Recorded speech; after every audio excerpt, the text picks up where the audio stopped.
This podcast is brought to you by our Patreon supporters. If you'd like to help expand our programming, head to patreon.com/Talk Star Wars and become a TSW patron. You'll receive exclusive podcasts, access to a VIP Facebook group, monthly prize draws, Facebook Live sessions, and much, much more. Head to patreon.com/Talk Star Wars and become a TSW patron today, and the Force will be with you always.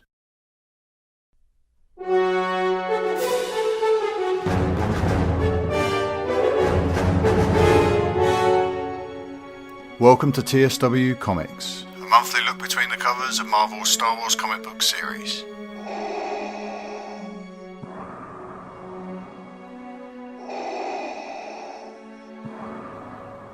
Hi everyone, welcome to TSW Comics issue number 9. I'm Mark. I'm Rob. And I'm Tim. Tim's back, everybody. That's one thing to celebrate. Oh man, it feels good to be back at the table. And it's the first one of the year as well, so Happy New Year, gents. Yeah, Happy New Year.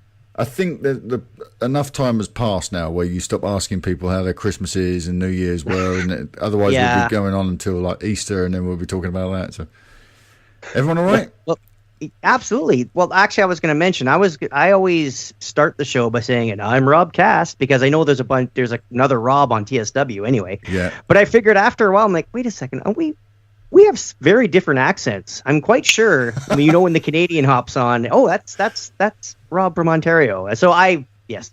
Yeah, I can confirm that you do have very distinct voices. Yeah, we very do. different. Very, very different. But you're right. The TSW sort of ecosystem, the community is filling up with lots of like-named people, lots of Robs, even lots of Jareds, lots of Adams, and there's even on Talk Star Wars there's 2 Marks spelt with a C, which in the UK is quite rare. That sort of spelling is odd. So we're just a bunch of clones. Attack of the clones. What can I tell you? Oh no. Right. What are we going to talk about this week? So this month we're going to be looking at Star Wars: The Storms of Crait. Number 1, issue 1. It's a one-shot though, isn't it? Why the issue 1 business? That's a Marvel thing. Yeah, it doesn't make any sense to me. That's something we DC readers have to put up with when they want to read Star Wars. I don't know. Yeah. Sorry, that's a side joke. That has a place on the Nerd Room, doesn't it? That sort of territoriality. That has its own show. Yeah. It certainly does. All right, what's everybody's month look like in comic books then, chaps? Because I haven't read an awful lot since the last episode. Yeah, it's for me. I'm about the same. I listened to you guys last week, Hold Down the Fort, while I was gone moving and all that. Great episode. Love hearing about Darth Vader 8 and 9, and that's really all I've got to outside of Storms of Crait here, and a little bit of Sons of Dathomir. I bought the trade there, and I got about 3 issues in. Absolutely loving that. It's the first time I'm actually reading this, and we will cover this eventually down the road. But it's doing a lot for me for the Mandalore arc in Rebels, because I don't have a lot of Clone Wars history. I haven't watched the Clone Wars, so this book actually ties in really well to what we've seen in Rebels, and I absolutely love what's happening here with Darth Maul in this book. It's fantastically drawn, it's a good arc, and it's canon as well. It sits in Dark Horse, or now Marvel, but was pulled over with the Clone Wars as the Disney buyout happened. So this is canon. And outside of that, it's really been the visual dictionary for The Last Jedi that I've been kind of jumping into. Not comics exactly, but we do get some nice ties here for Crait. I kind of jumped into that to do a little bit more research on Crait here, because there's a few things in this book that I was hoping to tie into a little bit more, but we will get into that. I'm sure we will, yeah. I started the Son of Dathomir today. My ambition was to try and have it read so that we could just discuss it a little bit, but I barely got through through the first issue. Not because, the quality is sublime, superb stuff. I really enjoyed it. It was very old-fashioned to me. Very old-fashioned sort of comic book, traditional, I should say. Illustration and box outs and all that sort of stuff. I do like it. For me, Tim, I did watch the Clone Wars, and I'm not so familiar with Rebels. So for me, it's sort of capping off a story from the Clone Wars, which I really kind of appreciate. So I am desperate to sort of get through that. I didn't want to rush it. I wanted to take my time with it. And I had to go through Storms of Crait twice to get some notes down, to get my thoughts together for this evening. So that I've put on the back burner, but I'll get to that. Maybe we'll do that next month. Rob? Yeah, I've read through Sons of Dathomir too. Again, Tim, like you said, I enjoy how it ties in with the Darksaber. You're getting a little pre-Rebels thing, and you're getting, like you said, Mark, you're getting a nice closure with some Clone Wars stuff. So yeah, that's I recommend. We'll talk about that on another episode. What else? I finished up the Mace Windu run. Number 4 was the best out of the 5. I was raving out about a little bit on the episode, and it kind of fizzled out. So it's interesting, but again, it's like the Darth Maul run we had. It's decent. It's not, Darth Maul run was way better. If the Darth Maul run was a 7, this would be 5, 4 maybe. It was okay. I was once that 4th issue came out, I was really, they're turning it around. This was heading in for a big finish, and it just kind of fizzled out. So, but it's Star Wars, and I enjoyed it. That's a shame, because after listening to you last episode talk about that, I was this close to getting back into Mace Windu, because I dropped it after the first issue. I was like, I've seen, like, I haven't seen a ton of Clone Wars, but I've got a good flavor for that era, and I was like, I don't really need that much more of this. If this was a pre-Phantom Menace Mace Windu, I'm there. But they did. That's what almost got me back in, because you said issue 4 did that, right? Yeah, they did. Actually, Mace Windu looks like he was in Kid and Play, if you remember that rap group from the early 90s or late 80s. But yeah, it was entertaining. But like I said, it seemed like it was going to finish strong, but then it didn't. What else am I getting to? The Star Wars proper run. I'm enjoying that. What did the young Luke Skywalker? This is in between New Hope and Empire, the timeline. So they actually just left Jeddah in this last issue, and I think that's issue 41. Cool. And yeah, it's still chugging along. That's this because it's a main run and it has so many issues. It has its ebbs and flows, but it's a decent pull. Poe Dameron, I'm still chugging through. I'm up to date on him, and Poe Dameron, surprisingly, even though it's set before The Force Awakens, I'm getting a lot more value of it after watching The Last Jedi. And if you know if you've seen The Last Jedi, you know the dynamics between Leia and Poe, and that is he going to be promoted? Is he not? Is this that struggle? You can see the buildings of it through this comic. So that giving it a lot more value than it had. Yeah, that's one I got to get back into is Poe Dameron. I've got all the issues. I just have not sat down and read them. Yeah, it's they're you'll appreciate it more actually after watching Last Jedi. And as a side note, don't forget Action Comics. I think Tim, you guys mentioned this. We're gonna hit 1,000 issues. I know that's not a Star Wars, but that's I will trade my issue 1,000 if anybody's got an issue 1. I'll happily. I'll do that too. I'll send you an iPad with my digital version of issue 1,000 on. If you like. Oh yeah, I'll buy you an iPad. iPad Pro. I'll do that. Yeah, for an Action Comics number 1. Let's do that. Yeah, so I'm looking forward to that. And actually, I just wrapped up the Back to the Future run. Oh, and yeah, that was a strange one. It was 25 issues, and it just finished up, and it was surprisingly really good. But when's it set? Pardon me? When's it set? Like in the timeline? well, timeline. It's Back to the Future. Yeah. So it's set after, like, it starts off in 1986. Okay. Oh, okay. And it's also set, but in between the time of end of Back to the Future 3 and before the train is actually finished and assembled for Doc Brown to come back. So is it Doc Brown mainly or Marty? No, it's Marty. It's Marty's future, but Doc Brown's past from the end of Back to the Future 3 when you see him on the train. Right. Okay. So it's interesting. If you're a fan of Back to the Future, which I'm a huge fan of that trilogy. Me too, yeah. Then absolutely, if you see it on trade, grab it, or even go on the Amazon site through Talk Star Wars and download it. Download the trade. Yeah, use the Talk Star Wars link, everybody. There you go. That's wisdom right there. I might take that up. I'm partial to a time travel story myself. Yeah, I've heard that. Right.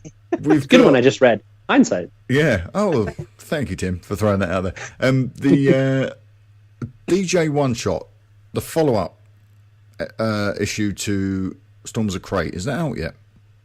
No, that comes out at the end of January. Is it end of January? Okay, because we've got a couple of little insights into how the DJ one shot will handle the character of DJ, and I put them into the show notes, and then I started thinking maybe I'm a little bit behind. Maybe this is already out, but I'm glad that's not the case. So are you chaps going to pick this up? Because I'm not now, because I'm over the DJ character completely. But you're dead interested. Well, no, I have to. I've pulled every comic since Marvel rebooted the run 3-4 years ago. So I literally have to now. So Right. Complete it all in. Yeah, I'll definitely be jumping into this. I don't have anything against the one shots. It's not too much of a commitment. It's $4, whatever. And if it gives me a little bit more insight into DJ, because he was a character coming in The Last Jedi that I just didn't get all of it, and maybe this will bring a little bit more of that insight, a little bit more of that foundation of the character that I was seeking in the film itself. And one thing, gotta shout out you, Mark, you called it what this book was going to be about. Because if you look at the last page of Storms of Crait, it gives you exactly the cover for DJ. Yeah. And I think it was, 2-3 episodes, you said it's going to be about how or why he was in jail on Canto Bight. And you nailed it before even seeing the movie. Well, there you go. That's why you come to talk Star Wars comics, right? Well, yeah, and it's issued. It says Star Wars DJ / Most Wanted in the title. So and he's behind bars. So there you go. I don't know if you. Yes, that does look good. Are you writing this, Mark? Do you have some inside information? I'm not the ghostwriter. No. And just before we get into it, I'm not the ghostwriter on Storms of Crait either. I would not put my name to that. It's the same authors, spoilers, actually, that did Storms of Crait and Acker and Backer. That are doing DJ as well. Yeah, they're not. It's not. We'll get to it. We'll get to that. So the way DJ is going to be handled in this one shot, there's a couple of excerpts here from a article I saw over on Cinema Blend, I believe. Yes, it is. So DJ is a character new to the Star Wars universe, created by Rian Johnson for The Last Jedi. And our one shot, this must be the writers saying this, I forgot who wrote this. Our one shot will show you what DJ was doing right up to the moment before we meet him in the film. You'll definitely get some insights into DJ's worldview, which is more complicated and in many ways a darker perspective than what we've seen in the Star Wars universe. So this is getting into those more contemporary characters, isn't it, that we're starting to meet now, these more complex, morally ambiguous characters, a little bit like Cassian in Rogue One, and not the old Star Wars of a clear black hat, white hat kind of division between good and evil.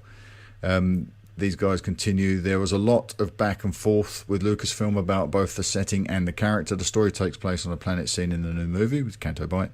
So there was a lot of info to learn about the location and how it works. More conversation, however, went into DJ's character and the way he interacts with the world. He isn't a man of action like so many Star Wars characters. He's crafty and more than a bit mercenary. So I'm getting a more contemporary take on, say, Lando Calrissian with DJ. That's the vibe I'm getting here. What does this say to you, chaps? For myself, I don't. DJ, as far as after leaving Last Jedi, I don't really have any interest in learning more about him. The comic is intriguing, and like I said, I'm definitely going to read it. It's almost like, who mentioned this? Yeah, I was on the Commonwealth, but somebody said they should have slotted Lando on Canto Bight and have him be wearing that flowered lapel and him point you in the direction of DJ, just to give it that kind of, you have that base of, maybe there is something behind this guy, rather than just, it's when we saw DJ, he's like, okay, we'll just take the money and run. It was kind of the Han Solo thing, but Han Solo redeemed himself at the end of New Hope. Yeah. Spoilers. So, if you haven't seen New Hope yet, but yeah, I don't, like I said, with this guy, I'm looking forward to this comic. Maybe it'll enrich my experience with him in The Last Jedi. That's a really interesting point, actually. Yeah. Sorry, Tim. That's exactly what I'm looking for in this book, is to give me just a little bit more. And that's one thing, and again, we'll get into this with Storms of Crait, is that I'm looking always to the extended universe to be that supplemental material that gives me maybe some of the explanation that we didn't get in the films, or we didn't have time for in the films. And this is a character that suffers from that because his motivations, and maybe they're a bit clear, but I was expecting more from this character. You got the actor, and you've got what you think is going to happen, and maybe sometimes that's my own fault, but I just needed more of this character, because in the film he just felt very one note. He was there literally for a plot pivot to get from point A to point B, and for this to happen. Like, he was more of a device than anything, and less of a character that you thought maybe could even show some sort of shine of redemption. and you don't really get much of that at all in the film. And I'm hoping this comic book, I'm not putting too much hope in it because it's just a one-shot, but I'm hoping this elaborates a bit more on where this character came from and why he is the way he is in The Last Jedi. Yeah, actually, you know what? Just a point to make. Like, I think with these one shots, like with the Storms of Crait, we're going to talk about in a second here, and this new DJ one-off is coming out. Having them come out after the movie and then have us like, oh, really? It shows us here's a little bit more. I mean, same thing with the Lando run. We're like, oh, wow, look at we get all that. Awesome story for Lando and his buddies, and it enhances the movie when you go back to it. I think what Mark and I were discussing on the last episode, reading these Darth Vader issues running up into Last Jedi, we were setting ourselves up hoping that the comics do the same for the movie, give us a little extra something for the comic reader going into Last Jedi, and it didn't pay off. But I think the reverse. After seeing the movie, now we're getting all these supplemental issues coming out. It's this is what I enjoy about the issues. We're not. It's like here. This is what they're meant to do, rather than us looking too much into it, hoping it does it. Yeah, but like you look at Catalyst, right? To me, reading that going into Rogue One gave me such a I wouldn't say better because I absolutely love that film, but like as soon as the first shot, the Ring of Lamu. Yeah. I was like, yes, and the Lyra Urso stuff and all that. Yes. I was like, I'm in here, and with Galen and director Krennic, it was just like, yes, I know so much going into this, but I don't know exactly what's going to happen in the film, and we know what the end's going to look like. But to me, that gave me so much more of an experience walking into this because I got everything right away. And we talk about all the time, like you shouldn't have to have supplemental reading material to enjoy a film, but to a degree, I think the Star Wars universe asks for that from the majority of its fan base, is that we have, beyond any other franchise in history, there's so much more material with these books, comics, whatever, that ties into these films. And we, as a fandom, have set a certain expectation for how these should and could influence or work themselves into the films. And when they don't deliver on that, I find myself stepping back and being like, I really wanted a bit more from that. And I find myself doing that maybe more and more every single time I read one of these one-shots. And that's not the fault, I don't think, of the Lucasfilm. That's maybe my expectations that I'm setting are a bit too lofty. But at the same time, they have to be looking and walking through these in a similar manner that we do. Oh, how can we tie this? There's a certain word that maybe we could mention in Storms of Crait or DJ that will just click for fandom, click for the readers, and connect maybe some of those threads that we're looking to, or something that's maybe a little bit more spurious that should only be caught by a particular fan base or particular group of people that are looking for that. But that's what these are for, and that's the benefit that the authors have, is that, sure, they've seen the movie, they've seen the scripts, they know how to work these things in. They kind of know where we're sitting relative, especially with Storms of Crait, relative to A New Hope and Empire Strikes Back. So there's a lot they can work into, and sometimes they just don't take the advantage that they have from all this material and work that into the comic book. Because frankly, that's what I'm looking for, is tying a lot of pieces together. I second that completely. Yeah. Well, what I think what most fans too, we get annoyed when we see the obvious cookies, where it's almost like you have the writer and director beside you, like nudging you in the chair. Huh? Did you see that? Did you see that? Yeah, you got it. And I think we're so waiting for that guy sitting beside us when we're reading the comics, going, "Eh? Did you pick that up? Did you get that?" It's like, no, you missed it. But see, the thing is, like, I think, Tim, I wouldn't dare speak for you, but I think you're in the same position as me, whereas I'm looking for that nudge from the creators saying, do you see what we did there? But I want it to be worth something. I want it to sort of pick the ball up and move it forward just a touch and then put it down, and the movie takes over. And with something like Lando, I think it did that. I think it took the character and it advanced my understanding of that character and the characters that revolve around him, without going into spoilers. With Darth Maul, I don't think it did that. I think it picked the character up, played with him a little bit, and put him back exactly where he was before, so as not to upset anything. And that's what I got, spoilers, from Storms of Crait. I thought it was just a flash of something we recognised for the sake of showing us something we recognised, and not really doing anything with that, and not doing anything around that, when there was plenty to be done in Storms of Crait.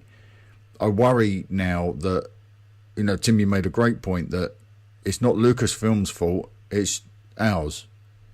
But we shouldn't be. That shouldn't be the situation we're in. No, that shouldn't be the situation we're in. We are consumers of this stuff. But every Star Wars fan's a creator because they all create their headcanon around and fill in the gaps between films. Every Star Wars fan does it. So Lucasfilm and the story group need to be out ahead of that, thinking this is what would be expected. Let's use the Barish Vowel. Let's bleed some lightsaber crystals. Let's do these things because that's what people are going to be expecting. Especially when you're in a platform where they're teaching you these rules, they should at least use them.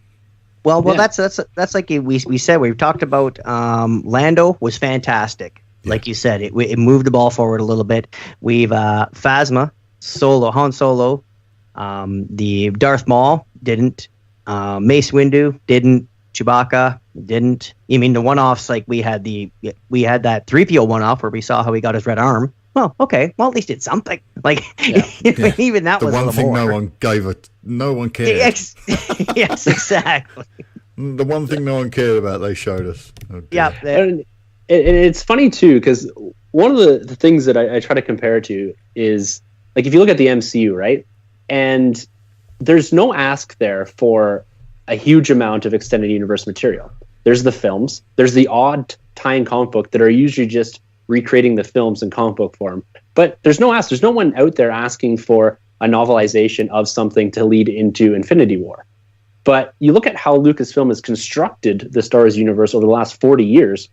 They basically, like you said, Mark, they've taught us how to consume this universe. And it's through comic books, it's through books, it's through audiobooks, it's through the films, it's through TV shows. So they've provided all these avenues for us to learn and understand and go into the depth of the universe that they want us to. But they just don't take that step and almost reward us for putting in the time and effort to following up with all this stuff. Yeah. And so to bring this back around to DJ, I'm expecting a little bit, but I'm not expecting a lot from this comic book. I'm expecting it just to say, oh, this is why he was in prison. And that's about it. They're not going to give us maybe the depth or more of the understanding of the character just in a one-shot that would provide us a bit more insight into rationalizing why he did what he did in the film. Yeah. I'll make a prediction about why DJ's in prison, and it's based on something I've heard, so it's not completely off the top of my head. I think he puts himself there. That was what I expect for you, because I'm not going to read this book, but that's what I expect for you to come to the show next time with DJ put himself there. He wasn't imprisoned. He's deliberately there. Now, I don't know whether that's because he was setting a trap for Finn and Rose, or whether that's just the way that this guy rolls. He lives in the Canto Bight PD because he's trying to protect himself from something else. But that's where I think that character comes from. So that's interesting because watching the film, I'm sure we'll get into this when we actually read it, but just because you're throwing out some speculation there. Watching the film, so the pin or lapel that they go chasing, I never got that was actually the guy they were supposed to be there to see. Yeah. Could we see in this comic book, maybe for some reason or another, he takes the pin off and gives it to, I'm looking for something like that because that whole sequence, I looked at that and I was like, oh, there's the guy with the lapel pin. And I was like, that's not who it's supposed to be. It's supposed to be DJ. And I just never connected that whole triangle there. And maybe going back and watching it a third time will help me, but that's the kind of stuff I'm looking for in this comic book is to answer those questions. They might do something with that character, yeah. The guy with the why did all the machines look like BB-8 units? That's just so they could have that gag. Unfortunately, those things, those aesthetics are reverse engineered so they can use that gag. But the guy with the red pom bloom, I think he was supposed to be who Finn and Rose went for. And unfortunately, things fell apart for them and ended up with DJ. So they took the best they could get. I wonder how much DJ had engineered that situation. I don't think any at all. That's not what I was getting from the movie. I just think it was happenstance. Yeah. So maybe this comic will shed some light on that because I never got the impression that was the man they were there to see. Well, I just can't see Maz telling them to go get DJ, knowing there's a chance that he will work him over. Yeah. You mean that's the only thing that's hooking me from the movie. Like, why would she send him going to a known criminal? Yeah, I'm sure she knows some shady characters. Well, she knows Han Solo. You mean, but I mean, if Ma sent me to Han Solo, she knows, yes, he's a little slimy, and he's kind of he's got his own way about him, but he's a good dude. I mean, I'm sure I just can't. That's the only one hook I'm getting. But anyway, I'm looking forward to it. We're gonna see. It'd be interesting. I'm gonna have a lot of it. Yeah. To see if because the character that plays the actor, excuse me, that plays the character with the red pom bloom, the guy they were supposed to get with the white streak through his hair, it's Justin Theroux, the actor. He's a great actor. Okay. To use him in that tiny cameo doesn't make a lot of sense to me. So maybe they're setting him up for later on. But one thing I wonder, and I don't know if I have got the visual dictionary, but I haven't seen any reference to it in there yet. Is the Libertine, the ship that DJ steals with BB-8 to save Finn and Rose, is the Libertine his? Is the Libertine the guy with the red pom bloom? Because when they stole that ship, did they steal it from the guy they should have had with them because it's got the tech on it they need to do the job? Interesting. Lots of questions coming out of that. Hopefully we'll get a few answers here. Yeah, but also, too, Star Wars is notorious for hiring big-name actors and giving them a bit part in one movie and saying, don't worry, by the time this trilogy's over, you're gonna have a decent nice chunk to bite into. Yeah, that's when there was one storyteller with a singular vision with an over. Yes. That doesn't seem to be present at the moment. So. No. All right. Which I'm fine with. We'll get a 3-issue comic book of it all. Yeah, Storms of Crait should have been a 3-issue comic book, but we'll get there in a second. All right, so one more piece of news, and this is actually quite interesting. This is IDW's Forces of Destiny. We've spoken about this previously. So issue 1's out January, and it is Leia, but as a cameo appearance from Hera, from Star Wars Rebels Hera Syndulla, on Hoth. So have you guys read this? I haven't read it. Is it out then, Rob? Have you seen it? It just dropped, didn't it? I have it. I read it just. I finished it this afternoon. Okay, any good? I saw it on the shelves, I think, at my comic book shop this week. Yeah. It's decent. The timeline. This one is just strictly Leia on Hoth, and she's kind of learning how to ride a tauntaun. I know but it's for a younger reader. Yes. So don't let that put you off. Don't be like, oh, that's the intention of the book. But yeah, Hera's in it. But the timeline jumps around. It's like, okay, 24 hours ago, 8 hours ago. This is like it's setting up the story, what she needs. She has a little adventure she has to go on, and part of this adventure is her getting along and riding this tauntaun. And Hera's there, but it's weird. But Hera can pilot a tauntaun, and she's trying to give Leia advice, almost like she was showing you how to fly a ship. Yeah, well, the first thing I thought when you said this is largely about Leia learning how to ride the tauntaun, I thought, please don't make the mistake of having Han be the person to show the lady how to do something, because he tries, but it's you have to read it. I don't want to, because it literally just dropped. I don't. That would undermine this book completely, wouldn't it? If you ever, yes, if you got the dude trying to go out to do things. Oh my goodness, what a mistake that would have been. I love the art style. I really love the art style. It's very sort of 60s sort of Marvel, isn't it? It surely is. It almost looks kind of like an Archie comic book too. Yeah, I really do like it. Why? So is Hera literally only in it very briefly, Rob? No, she's in it throughout, but it's not like she's like. How do I explain this? It's not like she's the crutch of the story. No, she's just a there's Hera. She's on Hoth. Oh, there she is. She is. Are they she's over there. Are they doing something here? Because now we've got the reference to Hera Syndulla in Rogue One. Yeah, so they're selling toys. That. Do you think Rob? I don't know why you're wearing Rob Wade cynical pants, because that is not a good look for you. Well, that's why they're so long. Are they about to introduce a Hera Forces of Destiny doll? Do you think? I think so.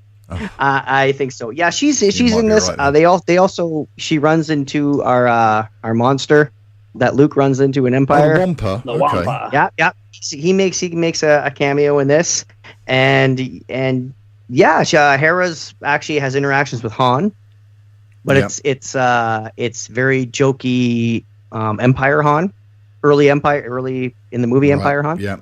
So it's a kid's book, and yes, it is under the banner of Force Awakens. And I'm joking with Star Wars. It's obviously they want to sell toys, but the only thing this tells us in this book about Hera is we knew she was around in Rogue One. Now we know she's around in Empire. Right. So she makes it through Yavin. Yeah. And now we have her. She's on Hoth, essentially. Okay. I want to see how long she lives. But also too, sorry, Tim, I didn't mean to cut you off there, but we have Vader's in this. So you get a shot of Vader and they're putting out the probes, and one of the admirals is saying, thank you for your patience and basically not killing me. But yeah, he's in there. I know this is horrible for the podcast, but yeah, he's in there. Ah, nice. Oh, that's an awesome looking Vader as well. Yeah, it's very stylized. Very stylized, almost Rebels reminiscent. Early Macquarie concept. Yeah, he looks so great. It's right before at the very basically not to. I'm not spoiling the book, but at the end they show the probe droid that Han and Chewie find on Empire that they shoot or it explodes. So that's your final panel. You see that droid floating around Hoth. Right. Cool. So it takes you. That's it doesn't rework. You're not going to watch Empire and go, "Oh, this is a completely different movie." No. It's not. You're just going to think, "Where's Hera?" But that's the thing I took away from this article is that Lucasfilm are dropping Hera into this place in time as well for a reason. So we know she's making it out of Rebels. At least Hera is making it out of Rebels, and I'd like to know why. I'd like to know what their designs are on the character Tim. So one of the things that I'm finding interesting here, and I like to put the speculation pants on here and run with this one because I think they're preparing for something bigger with Hera. So this is a weekly. All right, Rob's just showing that's a issue new story each week. Issue 3. Okay, so issue 3 is Hera based. Interesting. We get a Rosen page one too, week 5. Very nice. So one of the things that I'm looking at with this Hera, she's the only one that Lucasfilm seems comfortable with placing into the original trilogy outside the back end of Rebels here. And now this isn't a spoiler or anything. This has been shown on YouTube, but the next YouTube series of shorts that are coming out, I'm not sure if they've hit yet or not, but there is one with Han, Leia, and Hera on Endor. Oh. Wow. So okay. She makes it right through until Endor. And I'm not sure exactly where they've put Sabine in all of this, but I really think that they're really trying to say Hera is going to be the focus of something coming out in between Empire and Return of the Jedi. Maybe, because even Mark, you were there at a celebration. We saw that tie-in where they were showing some Rex is Endor fatigues. Yes. So it would make perfect sense if Hera and Rex were both tied into Endor like that. Yeah. There's your running theory, I think, that you had there, Mark, that Hera and whether it's a new Rebels crew or whomever are also the ones that are potentially, in this new canon, we'll say, responsible for stealing the second Death Star plans. That's something I've wanted. Yeah. That's something I've wanted them to do, and that's what my inquiry is about.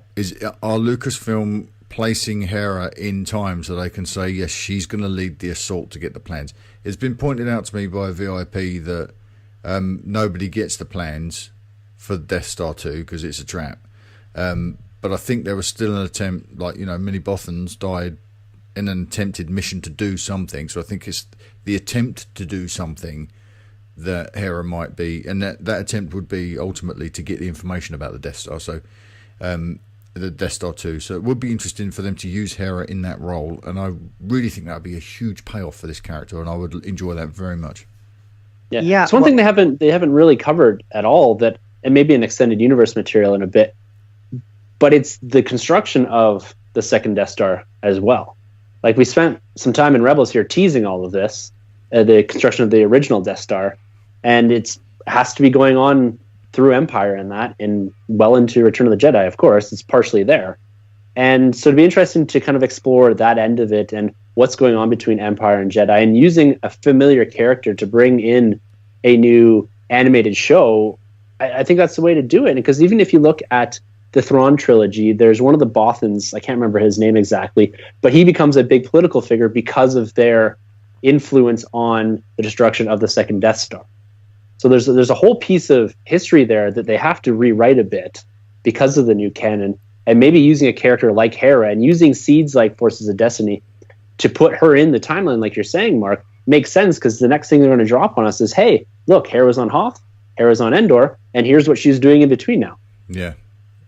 Yep. And also, too, they have to set it up because the Emperor deliberately leaks the plans, saying that it's not fully operational yet. Yeah. So, but they have to do it in a way, and they have to kill off the Bothans to make it look like, oh, it wasn't just so easy. Yeah. To get so, and if they can tie in Hera, and also too, it's not as jarring to the fans when we watch a show or read a novel or see another comic book where it's like, oh, Hera was on Endor. It's like, well, yeah, of course. Like, we've had this subtly sprinkled into our Star Wars canon. Yeah, it's in the continuity then, isn't it? It's yeah, not, exactly. It's not this huge bump that throws people off thinking, where did that come from? So. Yeah. But also, I should mention, we had they're having one a week throughout January, and you guys are mentioning a couple of them. The first one obviously was Leia. Week 2 next week is Rey. Then 3 is Hera, and then 4 is Ahsoka and Padme, and week 5 is Rose and Paige. I was discussing that on Twitter with a lady today, because I put a Twitter poll out today on the Talk Star Wars feed, asking what people would like to see in the next standalone movie, if in fact we get another standalone movie. I've mentioned an Ahsoka standalone movie because it's something I'd quite like to see, and a lady commented that she would rather see a Rose and Page movie, which I think is a great idea, but clearly a prequel, unless it was really distasteful, sort of her trying to reanimate her dead sister. But obviously that's a bit dark. But I mentioned that IDW are actually bringing a book out that actually focuses on those two characters, so we will get, because they did allude to their history as potentially being a little bit impoverished or at least disenfranchised on a planet not entirely dissimilar from Canto Bight. So that will be an interesting exploration in that book, I'm sure. Yeah. One other thing I want to bring with this Hera discussion, because this really intrigues me, is that, and correct me if I'm wrong here, but the only time that we've ever had any film to or comic to film reciprocation is with the mention of Hera and the presence of Chopper in Rogue One. Yes. We've never had it the other, like, there's never been anything other than that, a mention of a character that wasn't originally introduced in a film being put into a film itself. So Hera and Chopper are the only ones that have gone from a comic book, from an original character introduction in an animation show, actually not a comic, but that have been brought into a film and mentioned. Never the other way. It's always, Mon Mothma or Leia or Han, everything is pulled out of a film and put into a comic book. And that's the only time I've ever seen this go the other way with an original creation. So again, that to me, that's starting to say, Hera is important to whatever they're going to do at some point down the road. They've done it in a way, because I was racking my brains there, just screaming through the films trying to find an instance of where they've done it. And they did it with the Outrider, Dash Rendar's ship in the special edition of A New Hope. So that's something that was introduced in the Shadows of the Empire story for the novelization and the book and the video game, and then it kind of made a cameo, but it's nowhere near the same level. So this is upper gear, isn't it? Of a direct reference to Hera and seeing the ghost flying around in the battle at Scarif, as well as Chopper. There's huge, big flashing neon indicators saying we want to do something with this character. And we're sort of sowing the seeds of that action being taken, and maybe we won't see any mention of it until after Rebels is done and dusted. I think that's what they're waiting for. They have to. They have to finish that off before they say anything about what's next. Yeah, and I can't see them doing all this to set up Filoni's next project, because this is just a lot. I can see them. I think they have Hera. They have a great character. It's something that they can tell. Obviously, they know what the audience likes. They can. This character's really hitting it off. And they're just, and that's why Chopper's big. The Ghost, they can tell through their toy sales and everything else. So this is something we want to keep her around, and now we're just sprinkling her through the Star Wars canon just so she's there, and basically just tell Dave Filoni, don't kill her, please. Yeah, it's almost like a narrative alibi. So that when people go, no, wait, this character can't possibly be, but there she is. Yeah, there she is, and all this other stuff. It's like narrative alibi is going to be my latest hashtag, because I'm seeing a lot of that. And I'm hopeful. I'm hopeful too. I had the pleasure of meeting Vanessa Marshall in Toronto this summer, and she's just as nice as you. She's the voice of Hera on Rebels, and she's everything you'd hope she'd be when you meet her. She's delightful. Excellent. I've interacted with Vanessa a couple of times online, in private conversations on Twitter and what have you. And she's very generous, and she's just an absolute sweetheart. Really, really lovely person. So I think she could do this character in live action. Personally, I think all the performers associated with Rebels could port across nicely to live action. In fact, well, also Vanessa Marshall, she's very invested. I saw her on a panel in Toronto, and she was getting emotional about her character voicing a character flying an X-wing, because she was like, "I couldn't believe that I'm working on this project and she was saying it like I'm in charge of Red Squadron, or you mean like I'm in charge of this X-wing assault." Like it was really, you can tell she's really invested. You get it's sometimes nice to see. I get the impression from seeing a lot of performers talk about their characters in Star Wars as if they come up to you and they go, "Oh, look at you, Star Wars fan, aren't you sweet?" and pat you on the head and I'll sign that for you. She's one of us, man. She is an absolute Star Wars dork. All right, let's move on, shall we? That interesting stuff. Thank you, Rob, for your insights on that IDW book. As you say, there's one per week throughout January, wrapping up there at Rose and Page. So interesting stuff. Get it while you can. Do they do a trade for this IDW stuff? I'm sure they will. Again, it just because my comic book guy is standing orders to pull everything Star Wars. So it's and he's been great because he's like, "Oh, did you hear about this coming out? Did you hear about this?" And even my wife stopped by the brick and mortar store, and because of running around we had to do, and he handed my wife, here's your husband's pulls. Unfortunately, she had to see how much I actually pay for this stuff. We'll get to that. This is a random month. There was I told her, this is 2 weeks worth because of the holidays. Don't worry. Don't worry. Well, yeah, it's five issues in total, right? So that'll fit nicely into a trade. Yeah.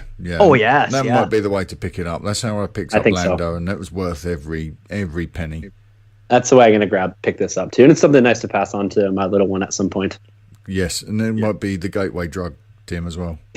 Yeah, Troy and I are slowly been seeding that for quite some time now. They're only 3 comics, and then Star Wars Lego, and then that's it. They're yours. Oh, yeah. You've done your work, then, sir. Your work is complete. Right, let's move on to our coverage this month. Oh, actually, let's throw to a break. We're 45 minutes. Let's throw to a break, and then when we come back, we'll cover Storms of Crait #1. You'll find my very measured and very deliberate analysis of this wonderful book after our break. We'll be right back. If you'd like to support what we do here at Talk Star Wars, then head to patreon.com/Talk Star Wars and become a patron. Your support will help us as we expand our programming to include further shows, and in return, you'll get access to an exclusive VIP Facebook group, a monthly prize draw, weekly Facebook live sessions, priority release podcasts, an exclusive daily podcast, and a whole lot more. Head to patreon.com/Talk Star Wars today and become a TSW patron.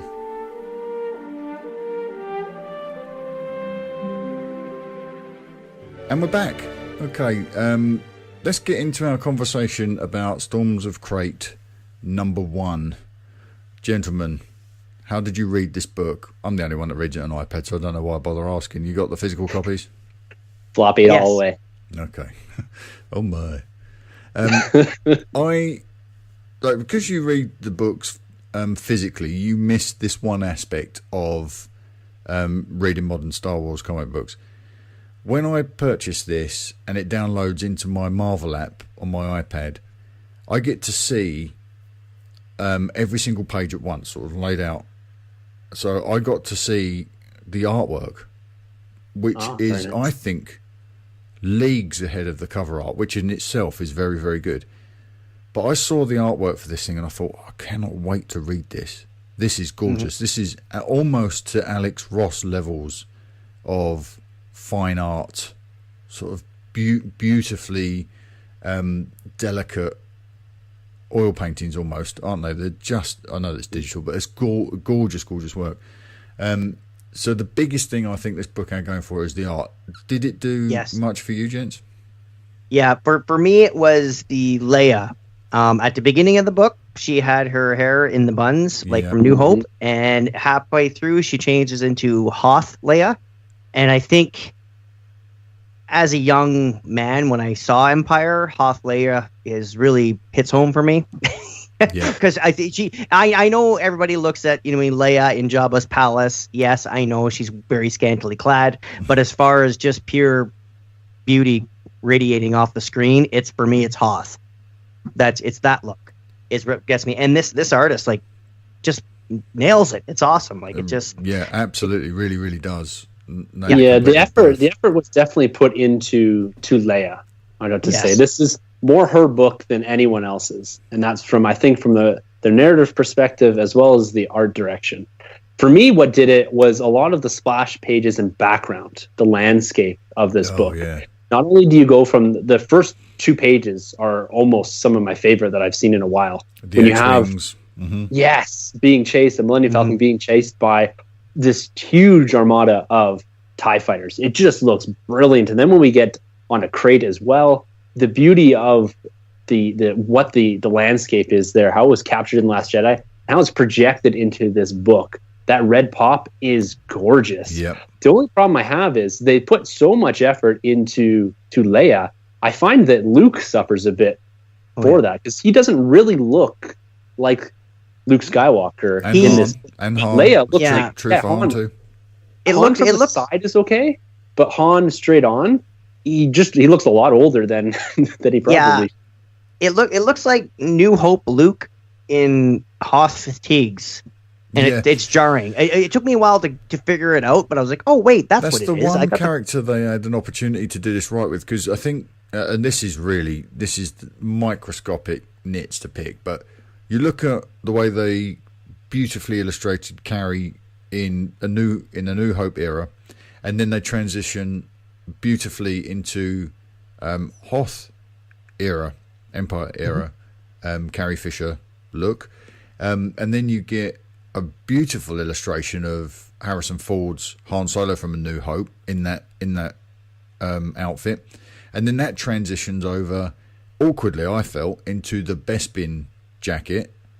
And it seemed to me like that was the only thing this book did, really, was it just said, oh, look, these characters look different.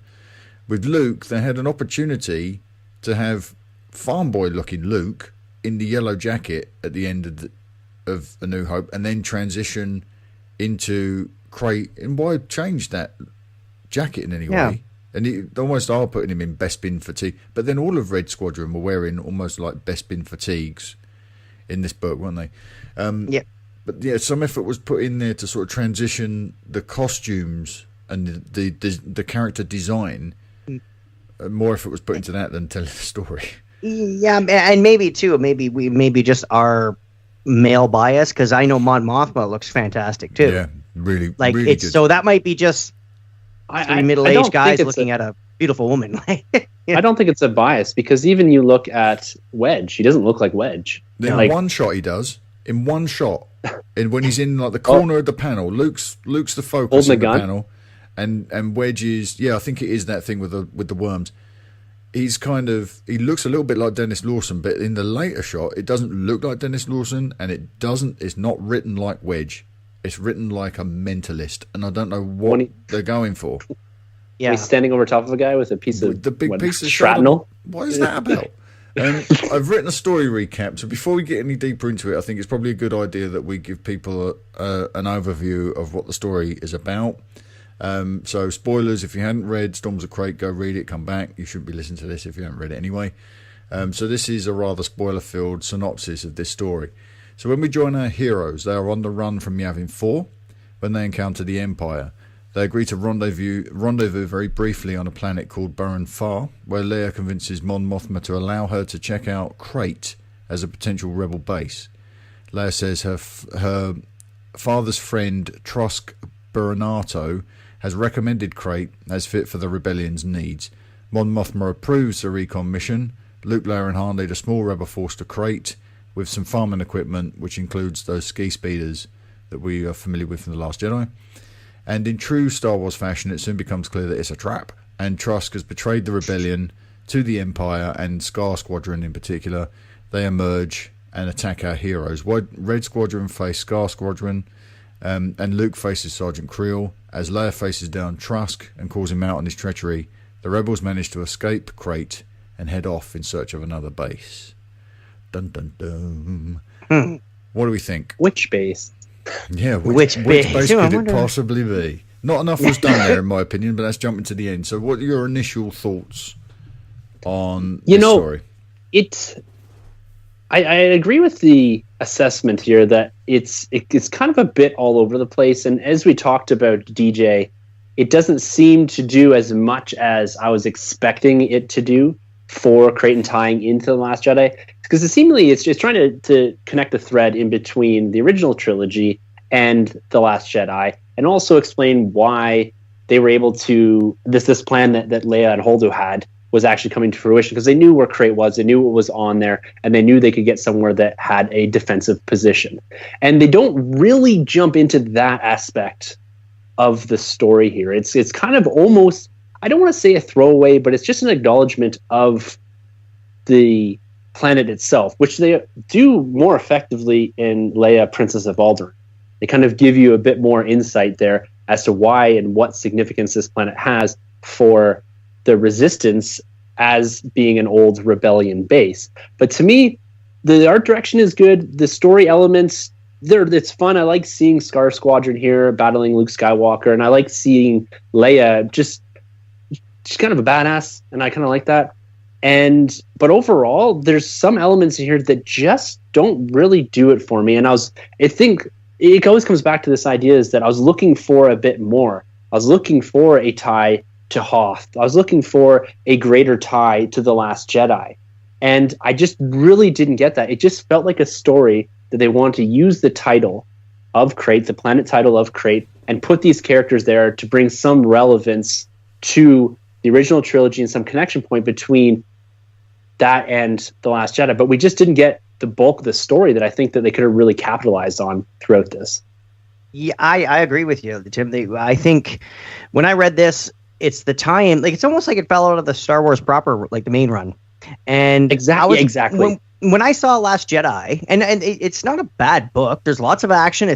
The art is fantastic, like I said, aside from a couple of the issues. But when I saw Last Jedi, and you saw them enter the cave on Crait when they're set before this final scene, and they're pulling out all this, they're dusting off all this old equipment. It looked like the rebels were there for a while. Yeah. And at the end of this comic, we get the impression that they thought about setting up there and they just didn't.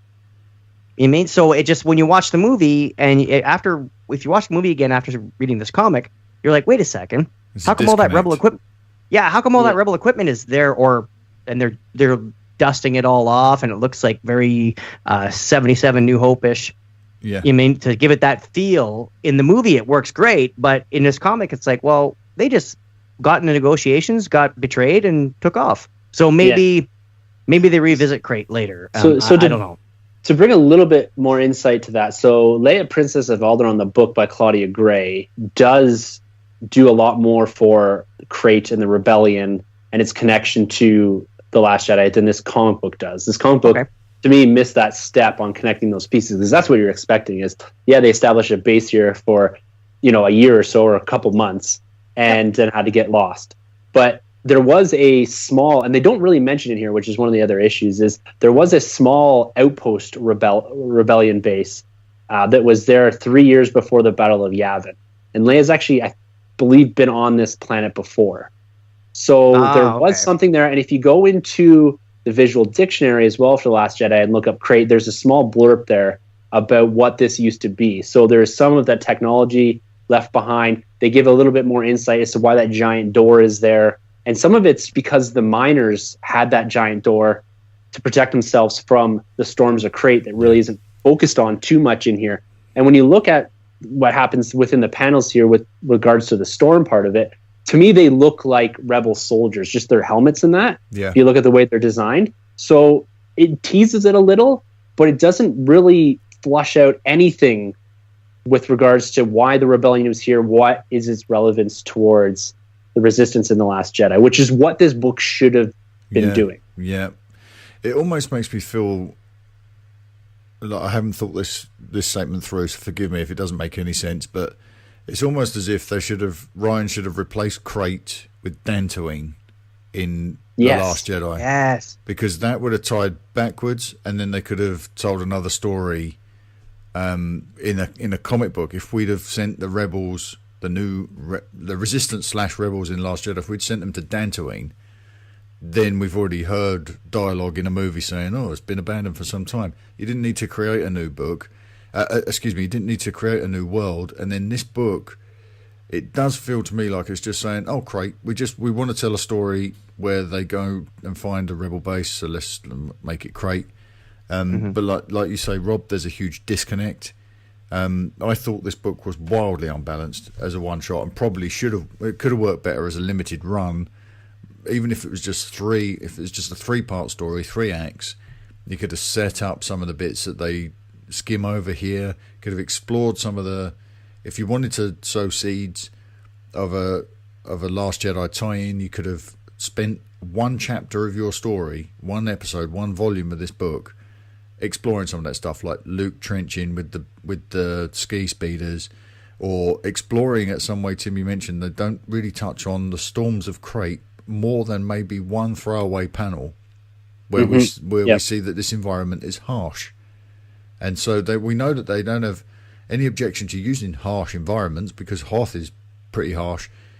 But why not explore that a little bit more? Why not show us what the threat is, what the concern is?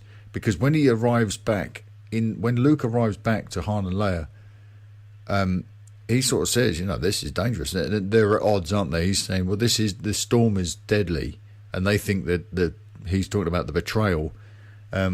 So to me, they've missed. It seemed too condensed.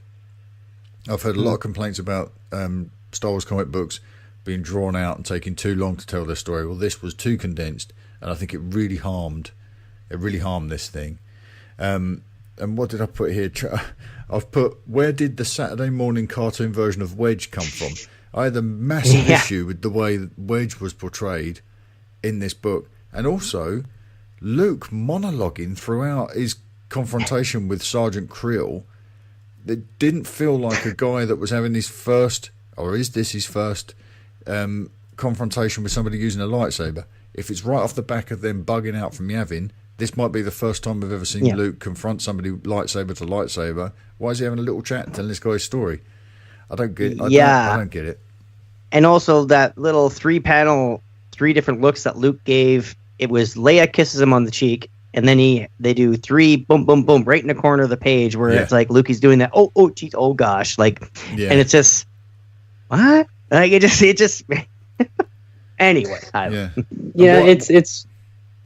Sorry, Tim. One of those when you look at the story, like I agree with your comment there that it's very unbalanced, and to me it's because there's too many story elements in here.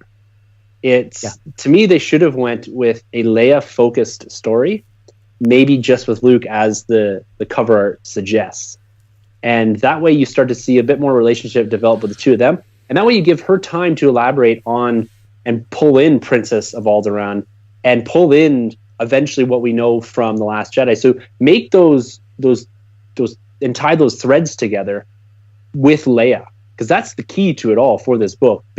Crait is centered around Leia. They do it here, but then you also spend time with Scar Squadron, you spend time with Luke and Wedge, you spend time with Han and Chewie. So it divides up the story too much, and you don't get enough time to focus on what I kind of wanted was a bit more of an explanation and a tie to something bigger. Because it comes down to it, like Holdo and Leia had this plan to go to Crait. So Leia has experience with Crait. And it's throughout multiple points in her history. But this one's just kind of one and done. It almost seems to me this book was done purely to say, here's why we have the ski speeders on Crait. And this is what eventually gets picked up by The Last Jedi. Outside of that, you don't really get much of anything as far as connections to The Last Jedi. And coming out after The Last Jedi, other than spoiling the kind of the landscape, the atmosphere, and kind of the cool nature of the red and the white and how it pops against each other, which we've seen from the trailers anyways. To me, there's no reason this couldn't have come out 2 weeks before the film. Yeah, I'd also be curious to know when these are these written and drawn and colored just by looking at storyboards from The Last Jedi, or do they get to see a rough cut of the movie and mirror the? Because obviously, when you see these, the speeders on the salt plains, they have to be in the know on the release of the movie. Because this wasn't written in 2 days after the movie was released. Oh no! So like I'm curious to know, like, maybe they saw a version of the movie that was like the 4-hour version of the movie that wasn't edited down, and it makes more sense. If you know what I mean, like if they saw that, if they didn't see the completed Last Jedi, but they saw portions of it or the idea of it before they wrote and drew this comic. Well, there's nothing really. Sorry. Go ahead, Mark. I was just going to say, I'd be willing to bet that they designed some of these set pieces or some of the look of this book off of storyboards, concept designs, rather than any actual footage, because we don't really see the entrance to the rebel. No. But that could be just a disconnect between the intended use for Crait in the book and what ends up happening in the movie. And that's where we're getting tripped up too, because like Tim, you said, what was the novel you read that had Leia, Crait Princess in it? of Alderaan? Yeah, okay, yeah. So when you we want these all things to be interconnecting, but now as a guy who I try to power through the novels, but I read all the comics and I see all the movies multiple times, and now I sneak in the odd novel. Now it's like I feel like, how did I miss that one piece? Like, do I have to, like, the movie's fine, but I read the comic thinking, oh, it's going to add more to the movie, and they're like, no, well, you have to read this one book to make it all kind of make sense. You know what I mean? So it's kind of us wanting one thing but not wanting it, because we want it to be all intertwined, but we don't want it to be so intertwined that we have to consume absolutely everything. Yeah, but it is one of those things where you want. I have Leia, Princess of Alderaan. I haven't yet read the story, but I know, or I'm assuming, that the biggest benefit I'll have from it is an understanding of who Amilyn Holdo is. And now I'm a huge fan of Amilyn Holdo. I really am quite keen to get that piece of information. And if that's all I get out of that one piece of expanded storytelling, then that's fine. That's fine. It's more than I got from Storms of Crait, and that's for sure. Yeah. Well, the one thing that I think, when relating to the movie and what they based things off, the only thing they really steal is the color palette, to be honest, in the landscape. Yeah. Like, there's nothing more that they really do. And then maybe the ski speeders they get it. So they have a concept design. So outside of that, it almost seems like they're on purpose. They veer away from showing really anything else. You get one or two panels here where they're inside of the mines, which is really cool. The art is great inside of it. Yeah, very but like, when you look at the front, you see the trenches, and when you look at Crait, you got the big door, the interior of it all. Like, they don't really walk through any of that, which is kind of what I was expecting. And again, this comes down to expectations versus what is probably more realistic of what they could or can deliver. Yes. But at the same time, it's a one shot. It's coming out. It's got the words Crait in it. They're trying to link the OT and Last Jedi. My only thing would be is let's put a little bit more effort into connecting these threads together. It's like you said, Rob, it feels more like a story out of the main Star Wars run than anything else. Right. And like, for me, I always find these things valuable. Like, I'm not trying to essentially say this is a bad book. It just doesn't do what I wanted it to do. Like, there's still exciting scenes in here. There's great art. Like, the art is probably the main driver for me in this book. And it's gorgeous.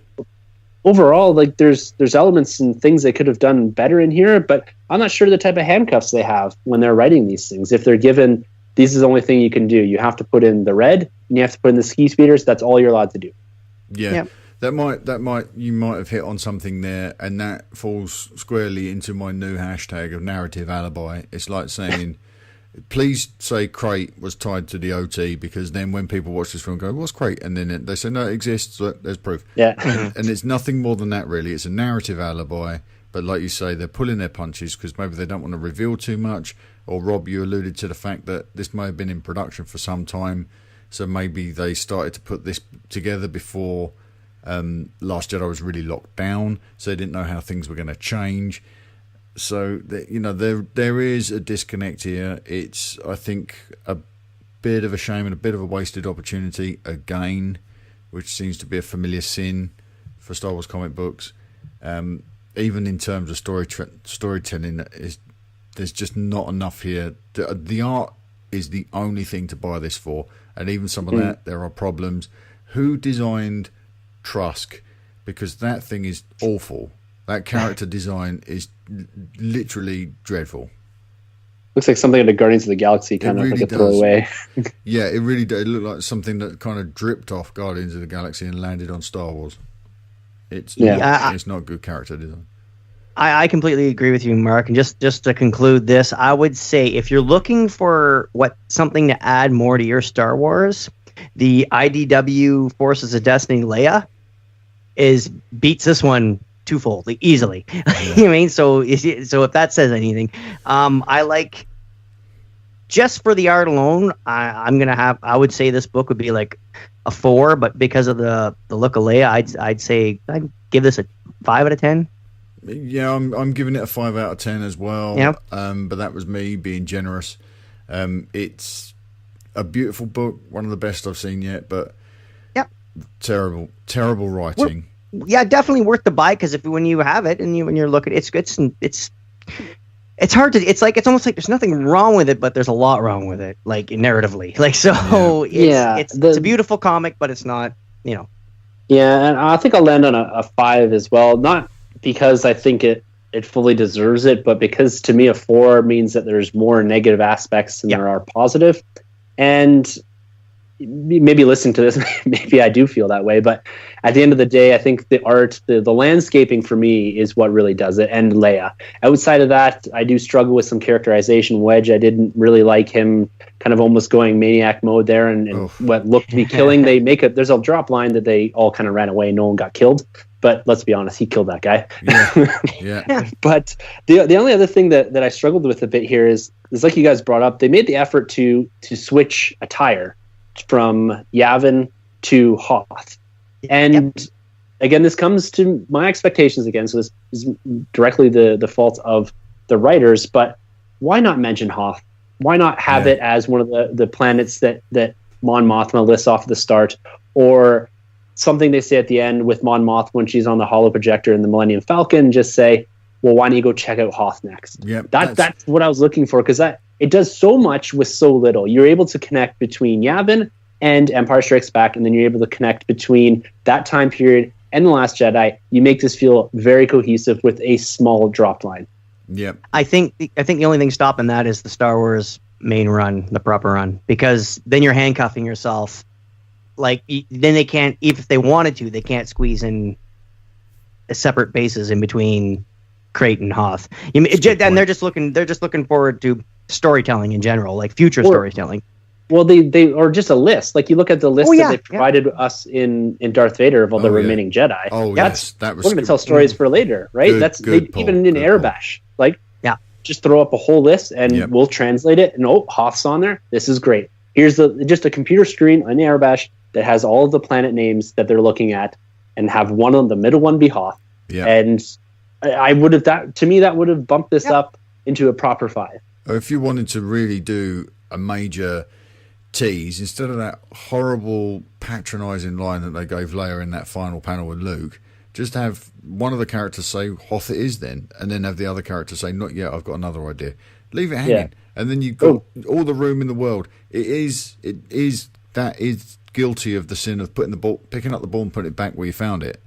It's like taking a mulligan in Star Wars instead of moving anything forward slightly. And the other thing as well, Tim, just to your point about Leia, I would agree that I think Leia is probably the strongest element of this book, but the whole thing that someone got the upper hand in this trap, laying this trap to get them to Crait and hopefully draw the rest of the Rebel fleet in and betray the Rebel fleet, and then switch it around in a nonsensical way, and so Leia can say, well, I knew I was on top of it. You're just empowering Leia for the sake of empowering Leia. Doesn't actually make much sense in the narrative, does it? That she that she went to that planet to see Trask if she knew it was a trap, if she knew that they were being set up.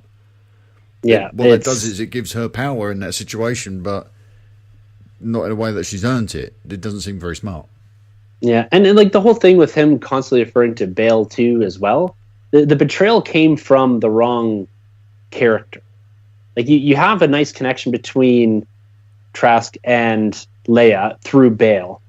Maybe the betrayal should have come through one of I know he only had droids there, but maybe have a few lieutenants there, and the betrayal came through one of the lieutenants or something. Because they spent a lot of time developing that relationship between Trask and Bale, and then referring directly to Leia.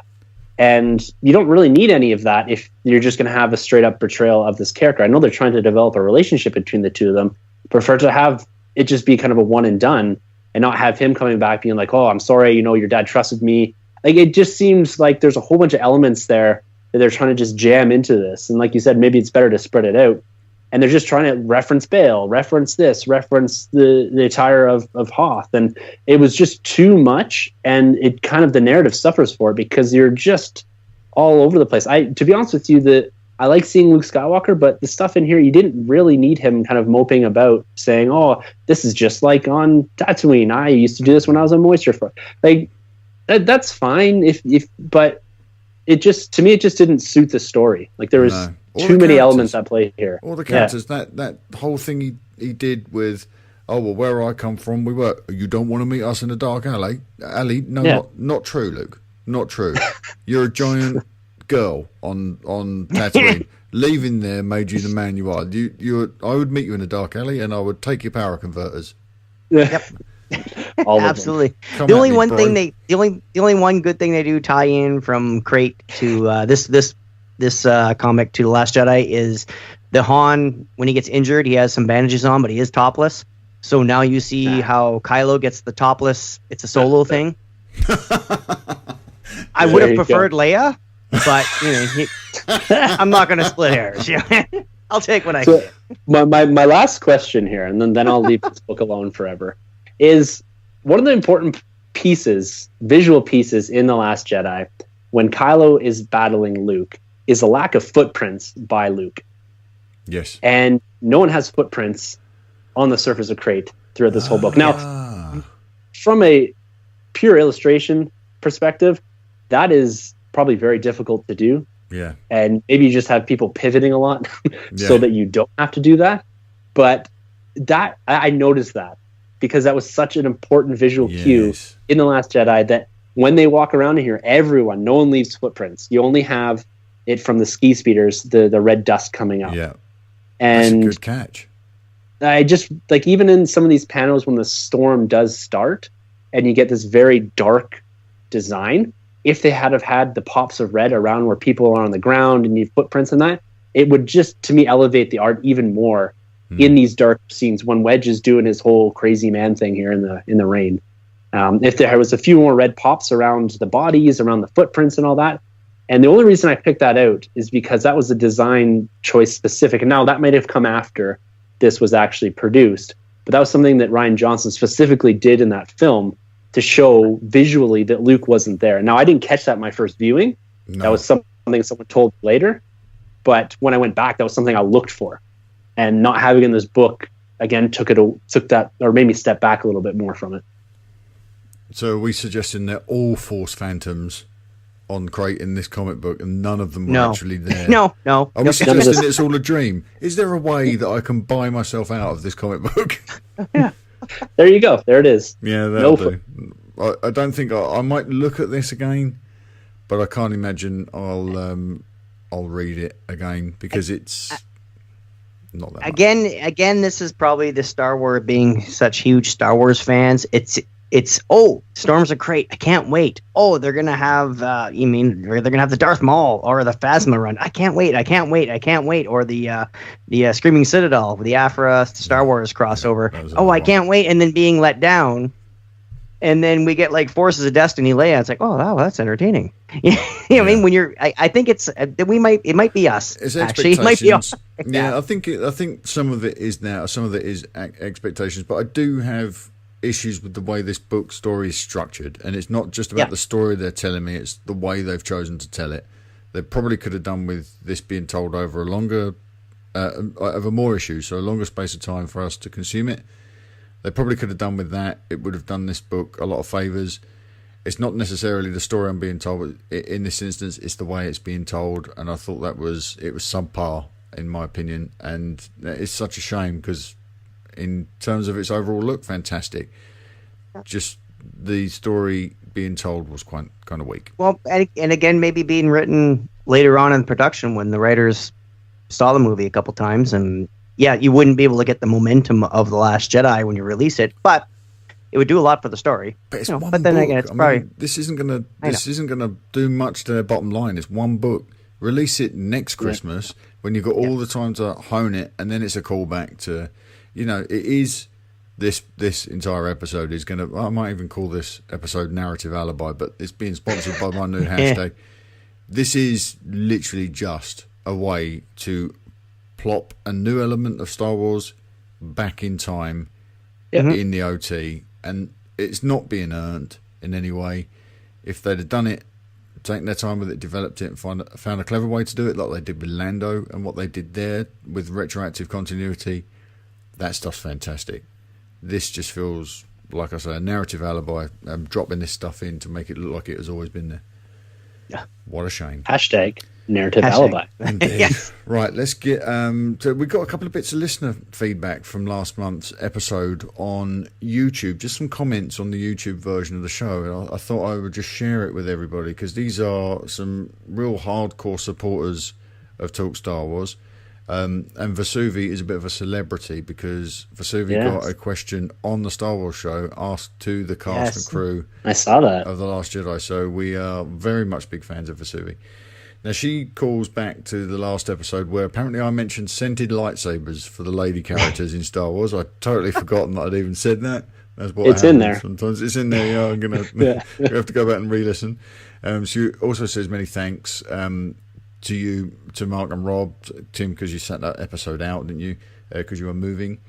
In regards to Mark's comment about the Imperial Shuttle Tiderium, because this is one of those things where we were talking about how a lot of times as fans we see opportunities that the writers miss, and maybe they don't pursue them for a reason. Sometimes they're not very good ideas, but I'd had this idea for Rogue One that they would steal the Shuttle Tiderium, that would fall into the possession of the rebels, and then it would be used again for Endor.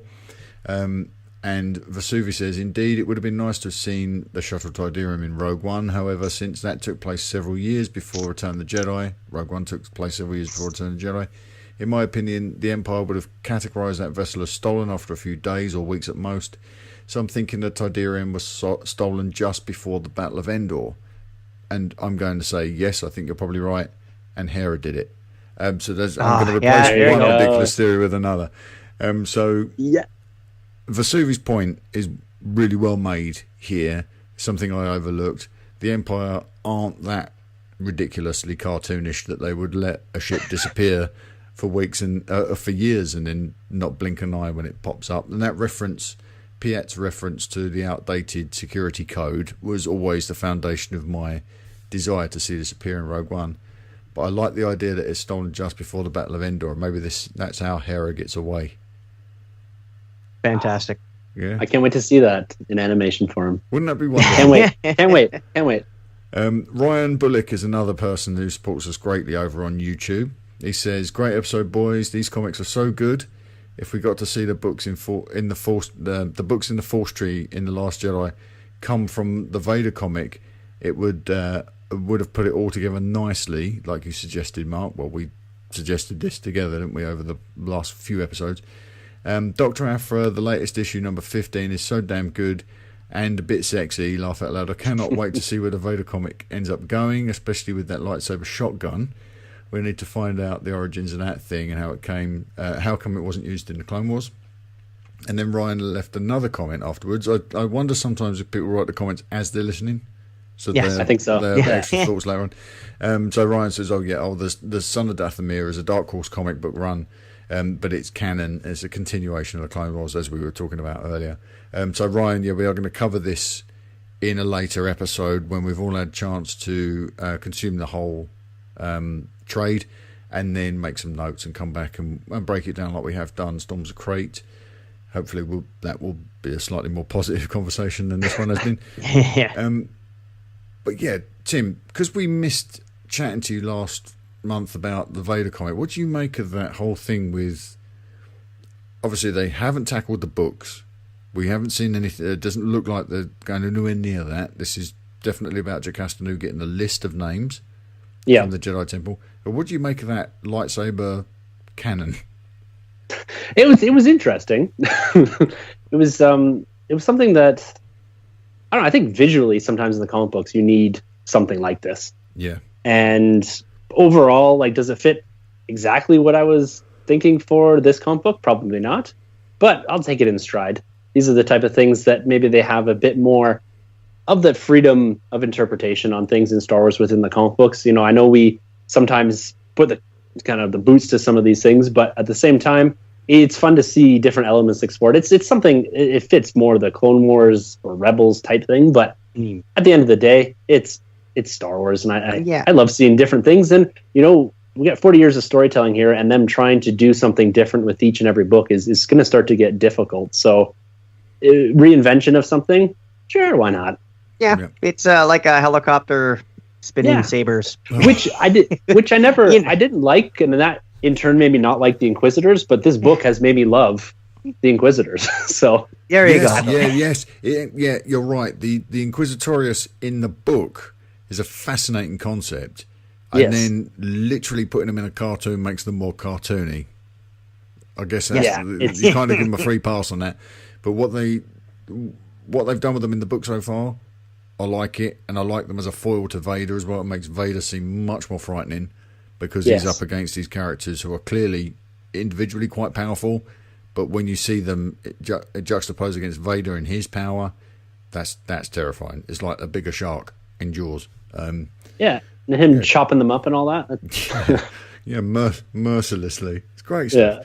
Well, thank you, Ryan, and thank you, Vesuvi, for your comments on last month's podcast. I hope you guys have read Storms of Crait. I hope you've got something to feed back to us on this episode, because we've had our say, so it's about time somebody else comments. And of course, if you ever want to make your comments about the books that we're discussing or the books that we're reading, or if you're reading something we haven't covered, please just let us know. You can hit each of us up on Twitter. We'll give you our contact details in just a second, or email talkstarwarsinfo@gmail.com. Put TSW Comics in the subject heading, and everyone will get the email, and we can discuss it. We can put your thoughts into the show. Voicemail's always welcome as well. So, gentlemen, are we ready to wrap up this Storms of Crait shaped episode? I think so. Let's do that. Right. We'll be back next month. I'm not sure what we're going to be looking at just yet, or maybe if we get time, maybe we'll do a sneaky bonus episode this month, which I think is always fun. We're going to have a lot of Forces of Destiny to get to at the end of the month, so... We are, yeah. Maybe we should do a Forces of Destiny special. We still need to go back. I'm going to pick that up. We definitely need to go back. We need to do a retrospective almost on the books and go back. We need to discuss Lando, don't we, at some point? We've kind of hinted at that. So I think it's very easy to get... We did 2 Vaders last month, so maybe we can put a pin in Vader this month. Maybe we'll do Lando on the next episode. So we still got some time to do Storms of Crait. We'll work out the schedule, but we'll do some extra stuff. So between now and then, people write into us and give us your thoughts, share your thoughts of what's been going on. Gentlemen, where can people find you online in the meantime? All right, you can find me at the NerdRM on Twitter. I hang out there most of the time. That's my social media choice. And you can always find me on the Nerd Room podcast. We drop episodes every single Thursday. You can find myself at Robert MMCast on Twitter, and also on the TSW Roundtable, where I get co-hosts from all around the Star Wars Commonwealth Network, like Tim and from the Nerd Room, or from Generation X-Wing, or the Tumbling Saber, San Diego Sabers podcast, and the Skyhoppers, and Rogue Squadron podcast. So we have a great time. But if you are a VIP TSW patron VIP member, I select people from the patrons to come on and join us on the roundtable. And also, as a bonus, we are stealing from the Nerd Room, but we're having a Star Wars movie retrospective. Now, this is an idea I got from you, Tim, because you were doing the MCU retrospective, and I'm actually gathering people to fill in spots. I'm going to have 2 co-hosts from around the Commonwealth, as usual, on the roundtable, and also 2 to 3 VIPs. So if you are a VIP and you are interested in coming on and talking about one of your favorite Star Wars movies, direct message me or get a hold of Mark, and he'll make sure I get the message. And we'll try to get you on to a special roundtable and talk about your favorite Star Wars movie. It's going to be super excited. It's going to be good. Yeah. We'll steal from the best here, Tim. We steal from the very, very best. All right, you can find everything I do at talkstarwars.co.uk, and I'm on Twitter at TalkStarWars. As I mentioned previously, send us all your information. Send us all your thoughts.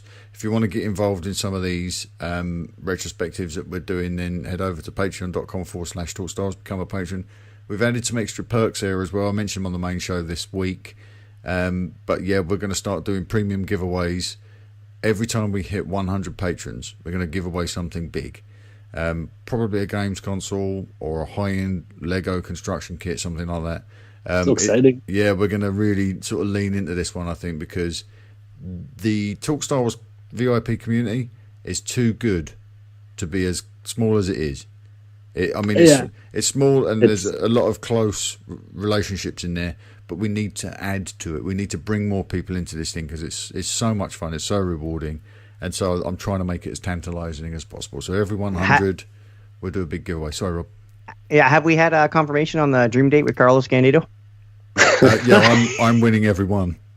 There you go. That's why he was on the show last week. Okay, yes. I'm going to give a small pump to the Patreon program because I just received my copy of Legends of Luke Skywalker, a nice hard copy bound book, and I'm really looking forward to jumping into this one. And that's something that I won on one of the Facebook Live sessions about a month or so ago.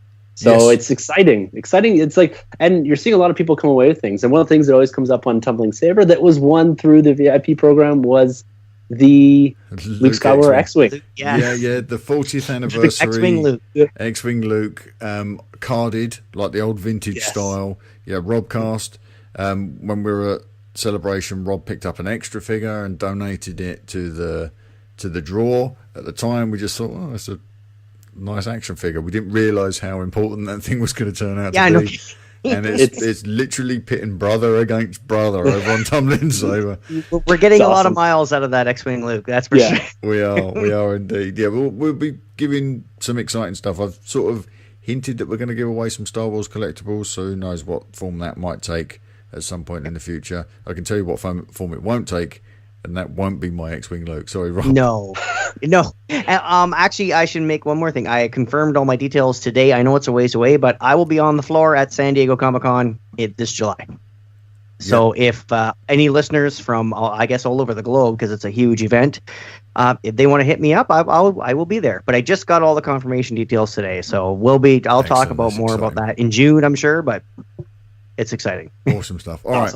Thank you, gentlemen. Thanks, everyone, for joining us this month as we've taken a look at Storms of Crait. Don't forget to contact us with your thoughts and your insights. We'll appreciate it. Until next month, everybody, have a good month in comics. Talk Star Wars is a proud member of the Star Wars Commonwealth Podcast Network. Find us at StarWarsCommonwealth.com alongside the Tumbling Saber Podcast, the Generation X-Wing Podcast, Rogue Squadron Podcast, the Skyhoppers Podcast, the TSW Roundtable, the Nerd Room Podcast, and San Diego Sabres Radio Podcast.